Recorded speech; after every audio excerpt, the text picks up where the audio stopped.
Well, Al, time to call Chief for our next assignment. All right, Matt, let's do it. Howdy, gamers! Hey, Frank. Hey, Frank. Matt, Al, are you ready for your next assignment? Oh, yeah. Sure. Great! This week, I want you to do a top 10 list. Now, top 10 lists are a great way to get people interested. Here he goes in with the video top content. 10 list story again. He tells this story every time. We are consummate video game specialists. I think we know what a top 10 list is by now. Do we really have to do another one of these? Do you want to get paid? You get paid? I get given, like, literal peanuts. So, I hate you, Al. Oh, I rate you too.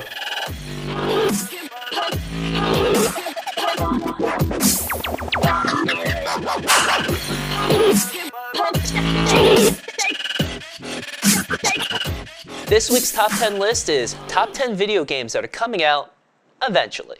Basically, it's a whole bunch of stuff that we're just really looking forward to. And starting out at number 10 is Mirror's Edge Catalyst.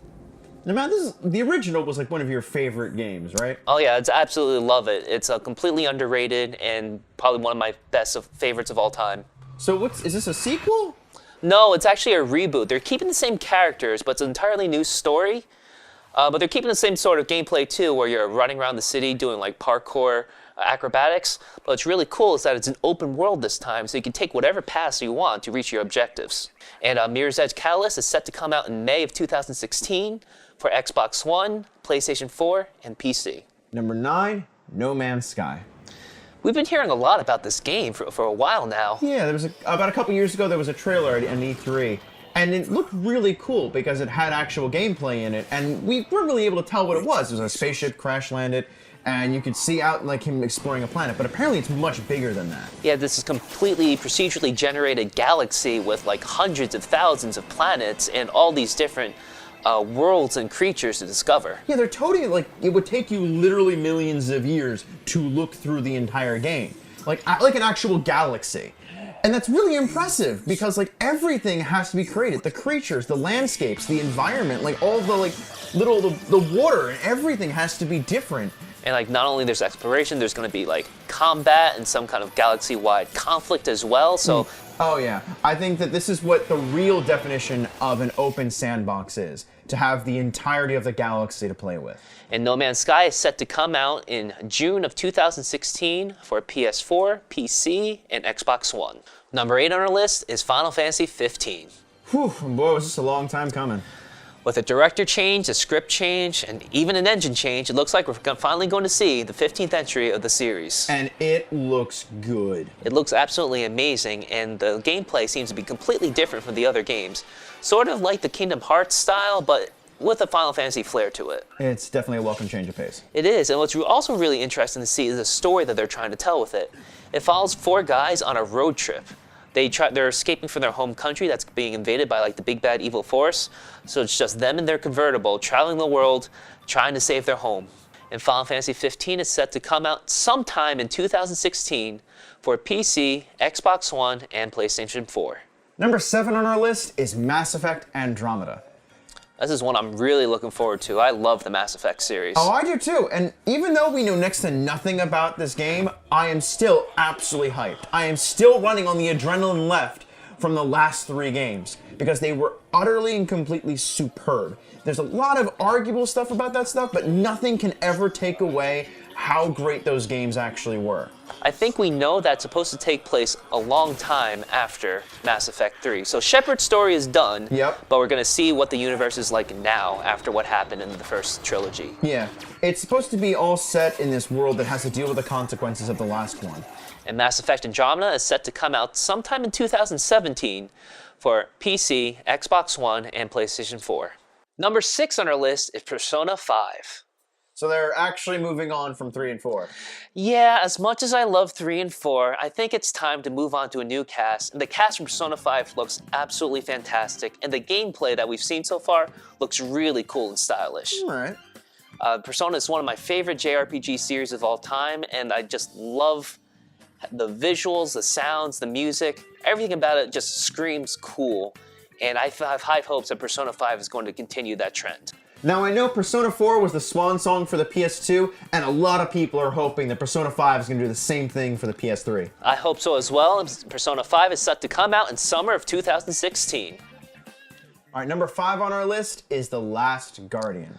So it's finally coming out. So they tell us, and so I believe them.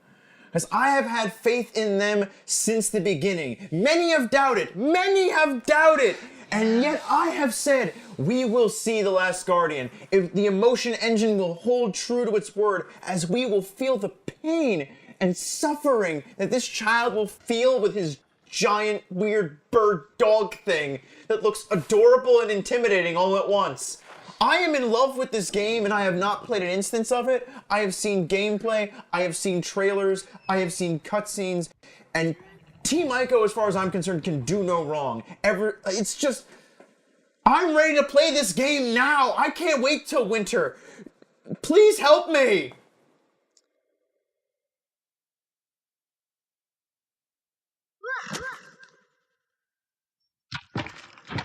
And number 4 on our list is Shenmue 3. Oh, yes. I cannot believe it, Al. It's finally coming out. Yu Suzuki is a god, and he hath returned with the 3rd chapter in the Shenmue saga. Oh, what a glorious return it is. After many, many years, we finally get to have Ryo come back and seek his revenge on whoever the bad guy was in the previous games. I don't remember. Lan Di. And we're finally able to open up every single drawer in every single home and find something relevant in each one. With the tech that's available now, I see no reason why this can't be happening. I mean, that's the whole appeal of Shenmue, is just to be able to explore every nook and cranny of the world. And it's going to be great seeing it on next gen. I thought the point of it was to collect those little tiny things in the plastic balls. Oh my god, HD toy capsules. Even something more to look forward to. And we'll be able to see it all in December of 2017 for PC, PlayStation 4, and Xbox One. Now, it's been a while since we've actually had a full-on Zelda game. Yeah, it has, actually. We only had, like, Hyrule Warriors to kind of cleanse the palate, or, I guess, satiate the palate. We've had a couple HD remakes for the Wii U, which have been really impressive. But this is going to be our first on big Zelda game for the Wii U, and I couldn't be more excited about it. I mean, I saw the trailer, it looked great, Link looks interesting and different. The fighting looks different, it looks interesting, and that's really what I want out of this. Because I want something to change the game up, like what Wind Waker did, when you had the sailing mechanic, and you just had this huge thing to explore and go out there and find and do stuff. Well, they are actually going to change it up a lot. They're actually going to make a completely open world. I'm not talking about, like, running around Hyrule Field. I'm talking about you can explore everywhere, Skyrim style. No transitional loading screens. If you can see it, you can travel to it without like having to switch screens. You heard it here first. Zelda, the new one, is being a combination with Elder Scrolls. No one else has said that but us. Copyright. That's very true. And you can look forward to Zelda for the Wii U sometime in 2016. And number 2 on our list is Ace Combat 7. Now, Matt, I'm kind of a casual observer of this series, but you're a big fan of it, right? I'm a huge fan. Been a fan since the PlayStation 2 games, and Ace Combat 7 looks to be a fantastic arcade flight simulator. But the world of Ace Combat is completely bonkers, where you fight all these amazing super weapons, like super huge flying fortresses, and these nuclear missiles that like have lasers attached to them. So I, too, will be able to fly into the danger zone. Yep, not only that, but you'll be able to do it in VR. Ace Combat 7 looks to be the poster game for Sony's VR system. Okay, you've just actually made me about 5 times more excited about this game. I get to put on those cool VR helmets and pretend that I'm flying a plane. But not just any plane, a fighter jet. I get to be Tom Cruise. Unfortunately, it's going to be a while before you get to do that because Ace Combat 7 doesn't have a release date. And the number 1 game on our list is the Final Fantasy VII Remake. I was there when it first was announced, and the reaction was just deafening. Nobody thought it was going to happen, but it is. It's going to happen in our lifetime. Yeah, and this is something people have wanted for, like, ever. Ever since, like, the PS3 demo came out and they chose to do a scene from Final Fantasy VII. And everyone was wondering, why aren't they doing it? This could be, like, Sony just printing money out. And now, finally, it is. And we get it as we've always wanted it, in this beautiful HD remake. Instead of those weird polygon blocky characters, we get them at least in anime style. It looks absolutely fantastic. And while we don't know that much about the details of the game, we do know that Square Enix has decided to release the game in an episodic format. Which I'm not really bothered by, and honestly, why would you be?